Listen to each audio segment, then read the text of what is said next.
You're listening to a podcast of The Mojo with Steph Renee. Weekdays 10 a.m. till noon on 900 AM WURD.com.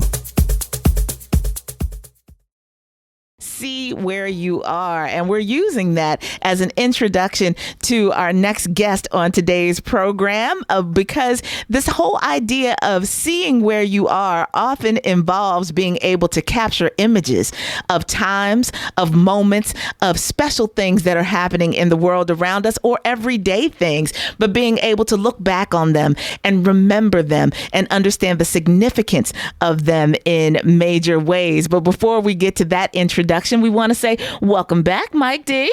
Hey, Steph, how you doing? Good. We have heard lots about what was screened and what transpired at Sundance. So we will talk about that a little bit later in the segment, but we just wanted to make sure that people knew that you are back safely. Yeah, I was up in the air. This time last week, I was flying above Cleveland or something, but I did make it in safe. I did get a chance to see a few films, and I'm here and made it back in alive in time for our guests who are going to sit in with us for the hour, the Reelblack Radio Hour. Excellent.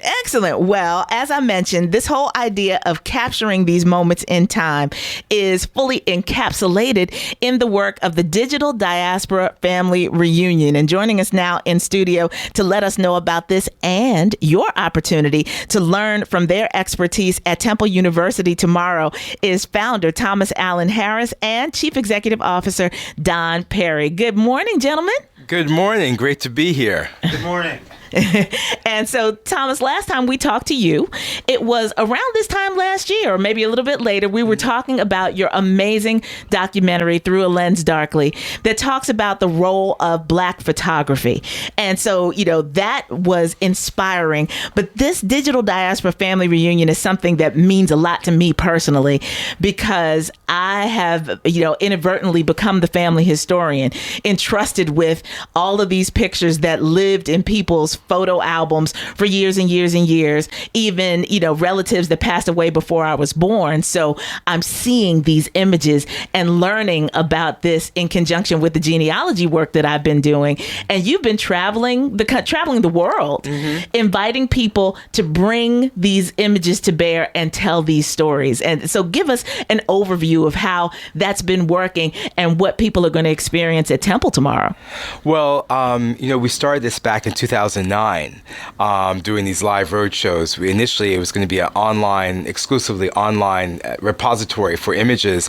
And then people started asking us to do these live shows with this Digital Diaspora Family Reunion Roadshow, and it was born. And so we've been traveling. I think we've done now 27 different cities across the United States. We've been to Toronto twice. We've been to Rio de Janeiro once. And I just got back from Addis Ababa, Ethiopia, where I did a Digital Diaspora Roadshow there that was sponsored by the UNESCO, the African Union, and the U.S. Embassy. Beautiful. It's the first time we were there.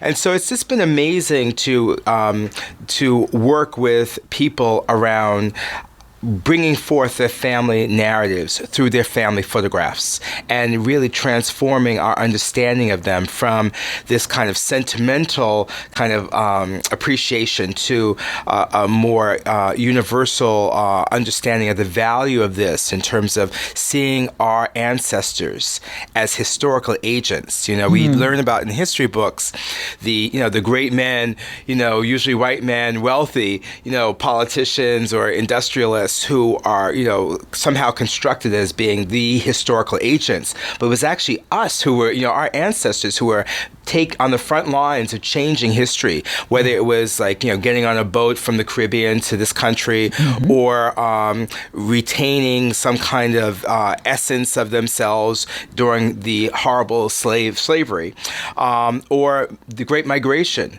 or stepping out to the front of the line in terms of the civil rights movement or keeping a sense of Pan-Africanism alive, for generations and supporting Marcus Garvey or, Ida B. wells, and so I think that when we look at our family photographs, we are seeing stuff that is so powerful and stuff that normally we wouldn't see. And so over the last 9 years, we've been bringing them out and having people share them in this live public performance. And that's been really transformative, because then people, number one, they don't normally see their images blown up to the size of cinema. Right. And they don't have a chance to actually become spoken word people, but we bring musicians in. So we have this kind of big mix. And it's been transformative because people are sharing their family photographs, and by sharing them, they in some ways make other people, strangers, welcome them to their family. And so we become part of this kind of one world, one family. And I think that's so important, because we're so focused today in our society and in the world on what makes us different and what's mine? Yeah. What can I grab? The Native Americans said, you can't sell the land, you can't own the land. Right. What's mine, and how do we create a new kind of narrative that's uplifting, that could provide a new vision for our future? So what exactly are you looking for tomorrow? Tomorrow from 10 to noon, it's open to the public at Temple University Annenberg Hall. And I'm planning to be there. I have tons of photos. What are the most exciting moments that you're looking for people to bring? Like how far back? Well, it's pretty open, but I'll just go over what's happening tomorrow. Okay. The first part of the day is actually a discussion, a lecture between myself and Temple University Professor Ria Tajiri, and she's Japanese American, and she is actually is doing some amazing work around the Japanese internment and the images that came out of that and the migrations that came out of that. Because her dad actually photographed Black Chicago after being uprooted and moved out of Los Angeles. So the first part of the day is going to be us talking about the use of family photographs in creative ways, in new kinds of media, through digital diaspora, through her films, through my films in particular. I made a film called A Minha Cara, That's My Face, where I went to Brazil looking for an African face of Brazil, and it forced me to come back and find hours of Super 8 footage that was hidden in my grandfather's basement for over 30 years. Wow. And I'm also going to show a little bit of 12 Disciples of Nelson Mandela, which is a look at my stepdad's and the 12 other men he left South Africa with to create a global anti-apartheid movement in 1960. And he did it, out of all the guys who left, he was the one who picked up the camera. Most of the other guys picked up the gun and went back to South Africa, but he picked up the camera and focused more on representation. And so I'm going to talk about give a broad kind of discussion with Ria tomorrow morning, and then the afternoon, that's when we do the workshop. Okay. And that's when people are invited to bring their family photographs. Okay. And so it's principally for the MFA students and the undergrad students, but we're opening it up a little bit to the community. So, first come, first serve.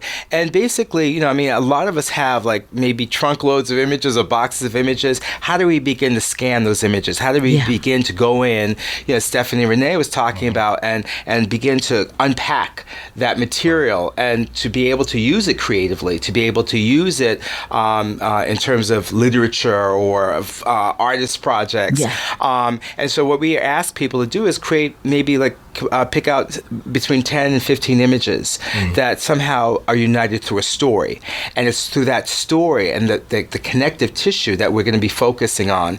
The individual story of the person with their family photographs and how that connects to a community story. And so that's what that 5-hour workshop is going to be focused on. Okay. Yeah, I was going to say, Don, let's bring you into the conversation, because I imagine as CEO of a project that is this significant and this massive, it takes a lot of coordinating on some level to make sure that the message is getting out and that you're building a very strong network of these individual,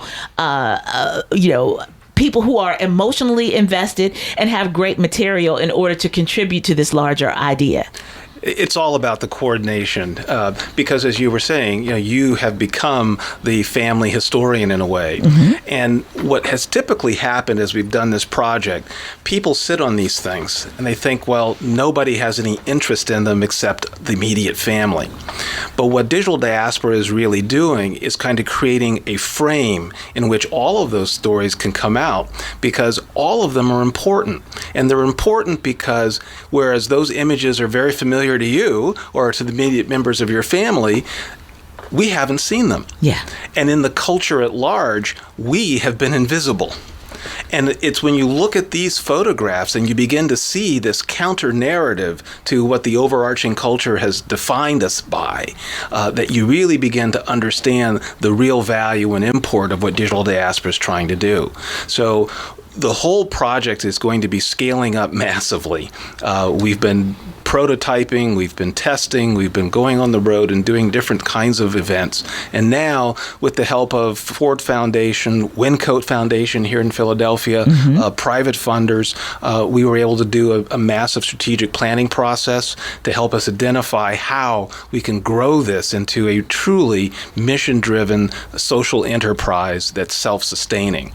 And we're really excited by that prospect, and we're looking forward to being able to invite more people into the tent. What we don't want to have happen is what one of the students, or several students, I guess, at Temple expressed to their teachers, saying, well, I don't have any photographs, or they're not important, or, my story's not that big a deal. But when you put it in the bigger frame that Digital Diaspora is, that little moment in time, regardless of where it was, it could have been yesterday, it could be 50 years ago or 100 years ago. That moment, the visual representation that's captured in that photograph will speak to someone today about what makes you. Yeah. It's about our common humanity. It's about our shared values and experiences as human beings. And the smallest things, you just never know how they connect, how they intersect, how your little story over here that may have taken place, when you were in kindergarten is going to resonate with someone like it did for us in Belgium when we took the film there and Digital Diaspora. And a woman from Serbia said, I don't have any photographs. We went through that civil war and lost everything. But having experienced this project, she says, I'm running out, I'm going to buy a camera, and I'm going to make sure to document my life. She's 24 years old, and she said, I don't have kids, but I want them to see me the way I see myself today. And that's what the importance of these images really are, about capturing who we are in the moment, to be shared not just singly within the family, but globally, because it's that visual representation, that visual narrative that Digital Diaspora is trying to change. Yes. I want to ask, I'll ask the question, and then when we come back on the other side, I'd love for both of you to respond. It's very interesting that over the past week or so, we have had conversations about this idea of the archives and the value of archives. It was about a year ago that Johnson Publications announced that they were selling their vast photo archives that have captured so many of these moments that you've just described that have global implications. And there's a lament that happens around that issue. We also have this idea of how social media has now taken over as a way of communicating things that are happening in the here and now. And there are elders in our listening audience in particular who see social media as all a bit frivolous. And what you all are helping us understand is that even these things that we're snapping on the go with our cell phones and this other technology are feeding into a larger conversation about who we are, where we are, and how significant that is. So when we come back from the break, let's talk about the work that you all are doing with Digital Diaspora against the backdrop of something like a Johnson Publications and being able to preserve these moments. All right. And we'll do that as we continue with Reelblack Radio here on 900 AM WURD. Stay tuned, everybody. And certainly it provides a backdrop for the focus that we are paying on today's Reelblack Radio to capturing moments in time as a Black community, as families, and as a global family, and being able to share them in a way where we can better appreciate our collective humanity. This is Stephanie Renee welcoming you back to the program. Mike D is in the house. Hello. Along with our special guests for today's program, Thomas Allen Harris and Don Perry of the Digital Diaspora Family Reunion. So before the break, I mentioned to you all this very lamentable sale that Johnson Publications has initiated for their entire photo archive, and how, we are seeing over and over again this idea of our history that has been captured, going the way of the dinosaur in some ways, being divvied up and doled out to places where we won't be able to control that imagery. And your project is so focused on letting people understand that the ordinary is still exceptional, because we need to see ourselves. So when you hear about these kinds of photo archive sales and think about it in comparison to the work that you're doing, what does it mean to you all? Well, I think that part of it is emblematic to a certain extent of how much we don't value the wealth that we're sitting on. Certainly Johnson is going to make money off of the thing, but we're sitting on wealth too in our family photo albums. I don't know if you've gone on eBay, but if you go out and type in African-American photography, you'll find people's individual photographs that will be popping up, and they'll be for sale, and we're not buying them. The fact that they're available at all is emblematic of a sense, I think, in that pervades our communities, that our stuff isn't worth anything. But it's just the opposite. We look at our young people today, and we look at some of the trials and tribulations that they're going through, and a lot of it has to do with a sense that they don't really count. That they whatever is related to them or looks like them is worth less. But those albums, and particularly even if they're not even from our family, when you see the wealth of these images, and you can imagine, my gosh, people like us looked like that in the 1700s, yes, or the 1800s, or the 1900s, and we didn't. Where were those? We didn't. Nobody told us this stuff. Yeah. Then it begins to change your perception of yourself and your own self-worth and your own value, and that's really the importance of these archives. What Digital Diaspora is trying to do is to say, hey, we have to preserve and protect that wealth. That's our heritage. We don't want it to go outside the community. We don't want those images to be controlled by somebody else who doesn't look like us and who doesn't really appreciate the real value. Right? Because for us, there's nuances in looking at some of these images. It's the stuff behind the frame, the stuff on the side, the things that were going on in conjunction with. Yes. We have to have that full story. We have to tell that story. Yes. And a lot of those stories are in family albums. So when some of the people that, some Black celebrities in the 60s were out walking about doing things, ordinary people had opportunities to run into them and to be captured with them. Or were they neighbors? Or were their neighbors, yeah. Right. We did a project with the Louis Armstrong House Museum, part of Queens College in Corona, Queens. And the house is still there. But what was more interesting was some of the residents are also still there who knew Louis Armstrong and his wife, and who used to go over for dinners, for barbecues, and they had photographs. And in their photographs wasn't just Louis Armstrong and I think his wife Louise. There was Count Basie.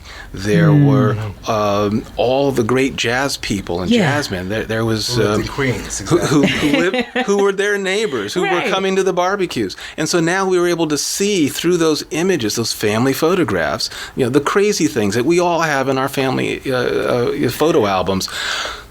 We see these celebrities, these heroes in a completely different light. Well, I was going to say, Mike, we were just during the break. Louis Armstrong. This is a perfect segue. I guess Thomas was telling us about the Facebook page, how people who are listening who might not be able to make it down tomorrow can contribute to the digital diaspora via Facebook. And there is a photo of a young gentleman with Louis Armstrong. Yeah, it's actually Digital Diaspora Family Reunion Facebook group. So it's a group where we are creating a kind of one world, one family narrative. So we are welcoming people to upload their family photographs and become part of this group that's celebrating the family album. Something to dovetail off of what both Stephanie and Don have said, we're at a time when the family album is shifting with the digital age. Yes. So some people, if you're not aware of the significance of the family album, you're like, okay, let me digitize some stuff and let me toss it in the bin, and you don't realize that these are artifacts, these are real, and that there might be something on the back. The way in which the person who has put together, or the generations that have put together this book, because it is a book, might not have many words, but it's a book. Yeah. And it tells a story, and how that story, as it is constructed in this family album book, is so significant, and at the same time is becoming obsolete because we don't understand the value of it. Museums and libraries do. So they might be the ones that Don is referring to in terms of buying up these family photo albums. And sometimes, we've been to some archives and people have taken the photographs out of the album, and then they wish, oh my gosh, we lost the narrative. Yeah. And people are very particular. So with the Facebook group, we are encouraging people to upload and share their family photographs and create this kind of like one world, one family. And people go on the group and they start tearing up, because even though people don't necessarily look like you, it's a different generation, or we also are open to other races, because we know that that we as diasporic people, we are encompassing of all. We're not, and so, but it has a certain specificity in terms of our story, being foregrounded, not absented like is the norm in this country. Yes. I was just reading something about a king who was an architect, Harold King, who was an architect, built all these bridges in the South, and I was reading something else about the cowboys going to Russia to teach Russians how to deal with ride horses and all these black people were at the forefront of so much, but at the same time, our narratives and our images are absented. But when you look at these family albums, the images emerge. We have the cowboys coming out of these images. We have multiracial families that were documented. We have architects. We have all black towns. We have black businesses in Harlem, and all throughout. So it's just amazing. So people put up their images, and then people comment on them. People share images that people connect through the image. Yeah. My grandfather's photograph was taken in the same studio. My great aunt was there. People connect across race, across class, across income levels. It's just really amazing. And as I said before, it's so important for us to people talk about looking to the past to shape the future.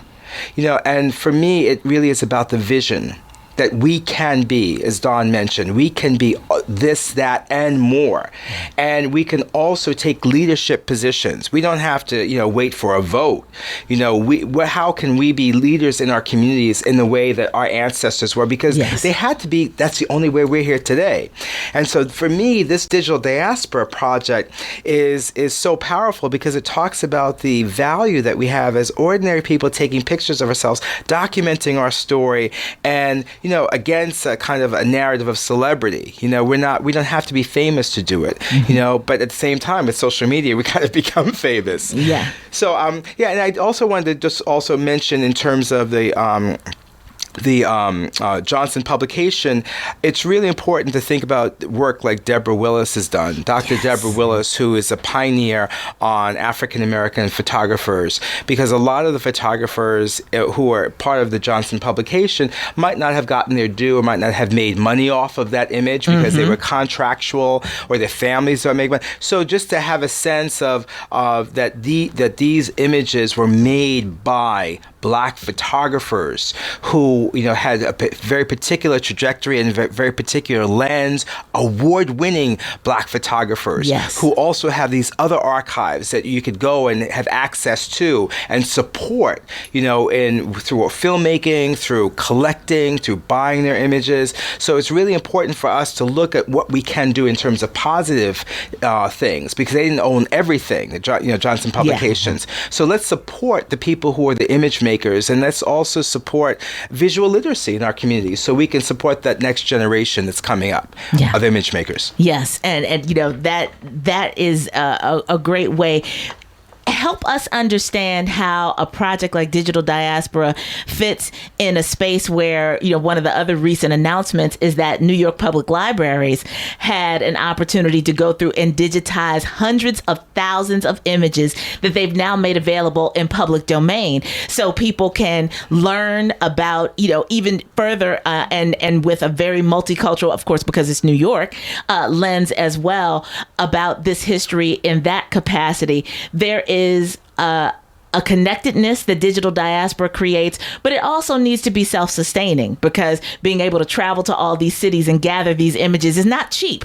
So how do you compare your efforts to the backdrop of a big effort like that? And I'll turn this over to Don, but I do want to say that with almost every single image of the 20,000 images we've scanned and digitized, we have the backstory. We interviewed people about their photographs. Yeah. So that's something that is absolutely unique. And not only do we interview them about their images, but we also create situations which we have intergenerational discussions about the images, which is something that's completely unique. But I'll turn it over to Don. Well, this is something that when we were making the film Through a Lens Darkly was also very important, because we were looking for images that couldn't find them because they the archives weren't open. Right. And we were kind of knocking on the door saying we've got to make this stuff public. And so the former head of the Schomburg, who is now at Howard University, he was starting, just before he left, the Digital Schomburg. And now that he's at Howard, he's talking about the Digital Howard Library for the same reasons, because all this stuff is useless to us if we can't see it. Right.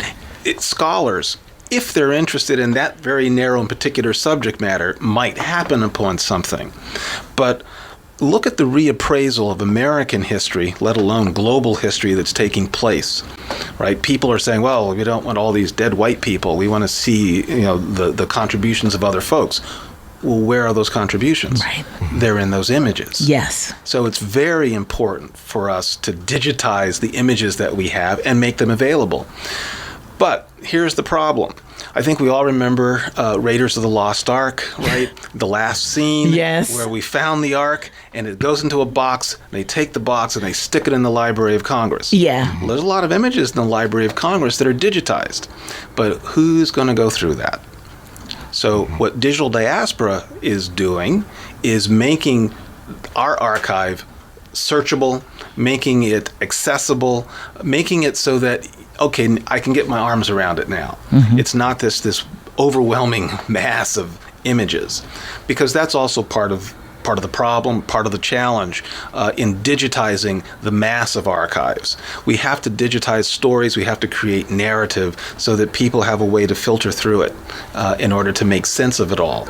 It's great that the images are becoming more and more and more available to us, but then we have to put a context and a frame around it.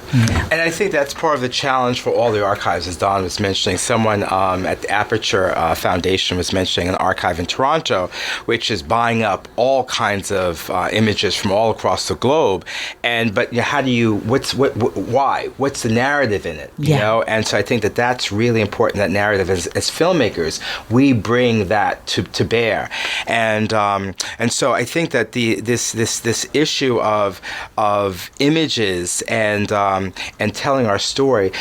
That's what's about. That's what we have, a value, and it's also precisely what we're taught in schools has no value. And so, as our schools are crumbling, where do we go to begin to learn about... This is my virtual tambourine. I'm shaking because you are so in my headspace right now. Yeah. Yes. So it's our responsibility. We might have lost it or skipped a beat during the integration moment, but we still have the gold.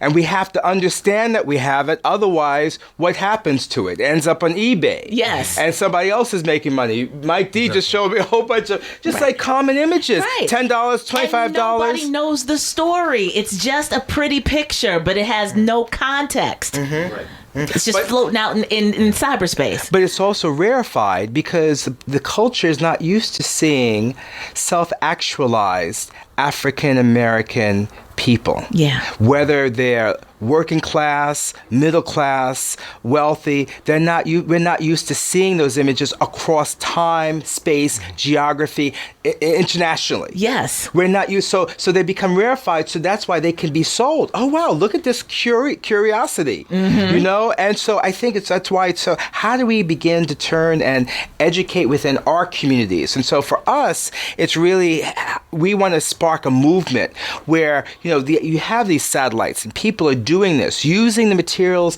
that we have at our disposal to say, this is who we are. We could turn the TV off for a moment and let's actually have this conversation. Let's record it. Let's make a little video. Let's share it with cousin so-and-so and have them add on to it. Yes. Let's understand and find these connections. I think that the key is also in the genealogy movement that's happening, where you have things like 23andMe, where you could find cousins that you didn't know, like Bernice Bennett, who did a digital diaspora roadshow with us in Silver Spring in 2009, doing amazing stuff, connected us with somebody who actually uploaded all the Super 8 of his father, who was a pilot, who would do selfies in the air on our Facebook group. Yes. So we're actually developing a new film out of all this material and out of this digital diaspora journey that we've been involved with, to really kick it to the next level and talk about what our value.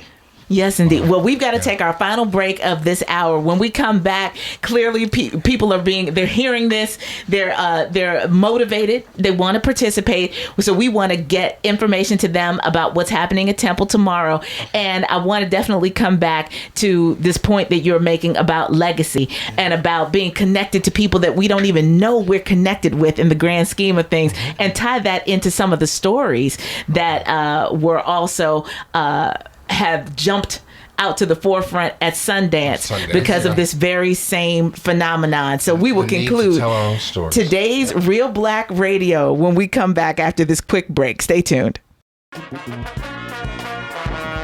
From their self-titled debut album, Hypnotic Brass Ensemble, representing for Chicago. That song is called Satin Sheets. And one of the reasons why I wanted to make sure that I played their music for you in the context of the conversation we're having here on Reelblack Radio today is that Hypnotic Brass Ensemble is made up of 8 brothers.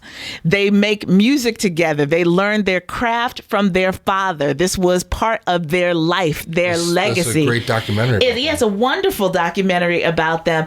And this whole idea of, we may take it for granted because it's our family, because these are the pictures that are in our albums that are collecting dust somewhere in our homes. But the connectedness that these moments, that these images bring into our global space and help us deeper appreciate the collective humanity of us all is the work of the Digital Diaspora Family Reunion. And Thomas Allen Harris, along with Don Perry, are our guests today on Reelblack Radio. Yeah. So Mike, you said that you have gone down this journey in your family, and there's a sense of connectedness to this now for you as well. Yeah, I posted a couple photos of my my grandmother, my aunt, my mom from back in the 60s onto the Digital Diaspora Family Reunion Facebook page for folks to check out. But yeah, I mean, that's one of my big regrets is that, I digitized a lot of photos in the album, but my grandmother, you always think people are going to be around forever. And my grandmother lived till like 94, but around 92, she lost her eyesight. So I tried to get her, before her sight failed. I tried to get her to look at the album and just sort of reflect on her memories. But and we tried to do it one day, but she says it's too late. You just waited too long to do this. So I would encourage people not to wait too long to connect with their family members, to share their memories, their images if they have them, and it's very precious. Few images back then. Like I take pictures every day on my phone, but back then it was always like a special occasion when the camera came out. Very few people were doing things, taking pictures with the kind of regularity that we do now, that it's affordable and it's ubiquitous. So, but Yeah, I just want to add that I interviewed my grandfather in 1991 when I got my first video camera, and I asked my mom to be a part of it.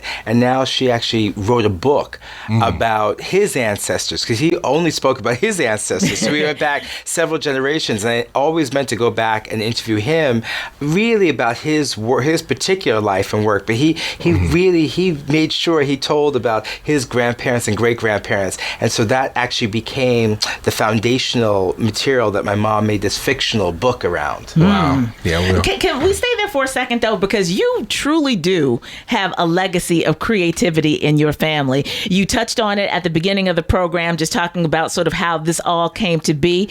But as you are continuing to do this work, do you have moments of daily or maybe weekly sort of reflection about how all of that creativity that comes through your DNA has sort of contributed to you being in this point now, being able to continue this work? Absolutely. I mean, when I first started, I wanted to become a narrative fictional filmmaker, and I'm still working on those projects. But this movement to create a kind of larger family, a larger diasporic family. I grew up in the African Methodist Episcopal Church. My grandfather was the treasurer of that church for 50 years. He and my grandmother were members of that church, married in that church, a part of that church until he died. They were there together 67 years. Wow. She was the head of the Sunday school, and he took photographs. He took 10,000 color slides, and then from there, and before that, black and white, and then after that, he moved to Super 8.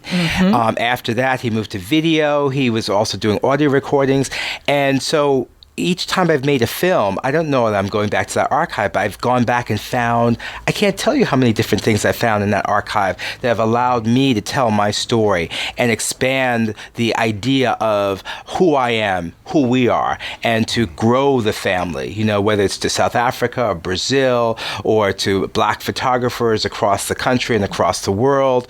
I mean, it's given me a sense of who I am and the tools. And, so that's why I would encourage people to dig deep in your family, because it's not just a kind of a throwaway phrase. We look to the past to understand who we are. I've actually looked in the archive and been able to craft who I am, and that's how I'm living. Yes. I'm living with the benefits and the blessings of the work that my ancestors have done, literally, and that's what we need to do economically. Yes. Through our stories, our archives. Interview your mom, your dad, your uncles, your grandparents. You don't know how it's going to inspire you and how it's going to change the direction of your life. We have a caller. We want to make sure that we get her in to contribute to this, and hopefully some advice that you can give her will be beneficial to everybody in our listening audience. Karen is calling in from Southwest Philly. Good morning. Hi, good morning. The passion of your guest is coming through the radio signals loud and clear. It made me stop what I'm doing to at least make a phone call to acknowledge the opportunity that I had. For 2 summers daily, I went to Jack Franklin, which is a renowned photographer here in Philadelphia, the late Jack Franklin. And he had an apartment at 48th and Walnut that was stacked high from the ceiling to the floor, all 3 rooms, with photographs, plastic containers. Those photographs have ended up in the basement of the AfricanAmerican Museum, which I have been after several of the past directors about why hasn't that whole collection been placed in a way where people could see. But during the cataloging process, our early efforts of cataloging his early work, I used to talk to him about each frame, and he would tell me a story, and I would write the notes based on this story in order to identify that photo later for someone else to read. Whatever happened to our catalog, whatever happened to the work that I did, only God knows. But the bottom line is Jack Franklin's work is second to none. In fact, last night while leaving the Hiller Hall, there was a gentleman with photographs on the table. And one particular one of Malcolm X and Martin Luther King was Jack Franklin's work. And I looked at it and I said to him, do you know who created that photograph? It was no acknowledgement at all that that was Jack Franklin's photograph. And he told me he got it off the internet. Yeah. Okay? So I'm saying to the city and to the community at large and the world around us that, to sum it up, on the walls at Sixth and Arch, and this is kind of sidebar to what I'm about to say that connects to the topic today, there's words embraced on the walls, justice, the guardian of liberty. Well, that has haunted me since I've seen that. But last night, someone talked about tool. And I thought about a slogan that had been coined years ago, early on, about putting down your pistols and picking up peace tools. The camera itself could be a peaceful tool for everyone to embrace. Yes. And the old photographs that are in our collections and somewhere in the attics and somewhere where people rarely take them out anymore. I mean, I get my family to take the photographs out. We did going through them regularly just to laugh and to remember the good times and the people. But with Jack Franklin's work, I want to hear from your guests what could be done, grant money, whatever it takes to get that massive collection. It might have to be 500,000 photos. Wow. Jack was everywhere. Jack was married to his camera. I used to call his camera his wife. Well, I was going to say, Karen, we're almost out of time, so I want them to address that. And Thomas, during the break, you were telling me that there is a new effort happening at the AfricanAmerican Museum for this kind of work. So please share how all that's folding in. Yes, one of the big pushes is being made by the National Endowment for the Humanities, their Common Heritage Grant Program. Okay. They've been making 30 to 35 grants every year to institutions like the African-American Museum here in Philadelphia to digitize archives because they recognize the fact, too, that the worlds are changing and that things are going from the world of analog and into the world of digital. And it's also part of performance, too. Well, I'll just deal with the with the photograph. Right. So recently, the African American Museum got a grant to work with us to begin to bring in some of the family archives, people's personal family archives that can be digitized and will be part of the collection, but in dialogue with the Jack Franklin connection. So they understand that there's a lot of work that has to be done with that particular archive, and this is unique. I mean, everybody talks about the Harlem Renaissance photographers and James Van Der Zee. Right. You have one. Right. His name is Jack Franklin. At least. You know? And yes, as Thomas says, at least that one. But he's huge. Every community has a Jack Franklin. And as a result, we have an archive that's just invaluable to better understanding the city that we live in, the communities that we're part of, and the people that went before us. Yeah, and I would also say that I hope you know that Jack Franklin was featured in our film, Through a Lens Darkly. Yes. Dr. Deborah Willis introduced us to him, and that was at a time when I believe Leslie Willis had mounted a show of Jack Franklin's work when he was still alive. So I had the extreme pleasure of interviewing him.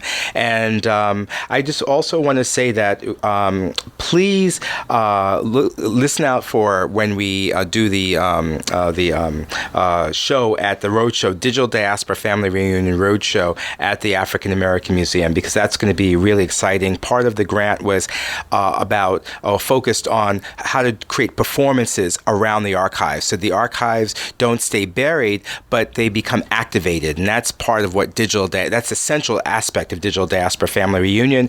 And I really want to say, please go to our Facebook group, Digital Diaspora Family Reunion Facebook group. Stay in touch, join our group, and help us to create. Some people have done that while we've been on the air, which is wonderful.